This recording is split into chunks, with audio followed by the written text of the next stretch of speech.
চিকেনের solid paste খেতে ভালো না লাগলে বাড়িতে চিকেনের এই রেসিপিটা অবশ্যই ট্রাই করুন। প্রথমে চিকেনগুলো মিক্সিং জারে পেস্ট করে তার মধ্যে হলুদ গুঁড়ো, জিরের গুঁড়ো, ধনের গুঁড়ো, কাশ্মীরি লঙ্কার গুঁড়ো, নুন আর আদা রসুনের পেস্ট দিয়ে মাখিয়ে রাখুন। এরপরে এর মধ্যে একটা চিজ কিউব, কাঁচা পেঁয়াজ আর কর্নফ্লাওয়ার দিয়ে এটাকে মাখিয়ে রাখতে হবে। এরপর একটা পাত্রে একটা ডিম, তার সঙ্গে নুন আর গোলমরিচ দিয়ে ভালো করে ফেটিয়ে রাখতে হবে। এরপরে ওই মিশ্রণটা থেকে একটা একটা চিকেনের ডো নিয়ে সেটা ফিঙ্গারের আকার দিতে হবে। ফিঙ্গারের আকার দেওয়ার পরে আমি এটা ময়দার মধ্যে কোট করেছি। ময়দার মধ্যে কোট করার পরে এটা ডিমের মধ্যে কোট করতে হবে। ডিমের পরে এটা ব্রেড ক্রাম্বসের মধ্যে কোট করতে হবে। আপনারা এটাকে 1 মাস জিপলক প্যাকেটের মধ্যে রেখে দিতে পারবেন।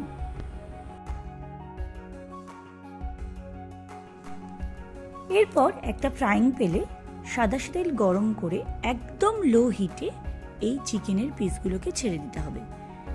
একটা পিঠ খুব ধিমি আঁচে করার পরে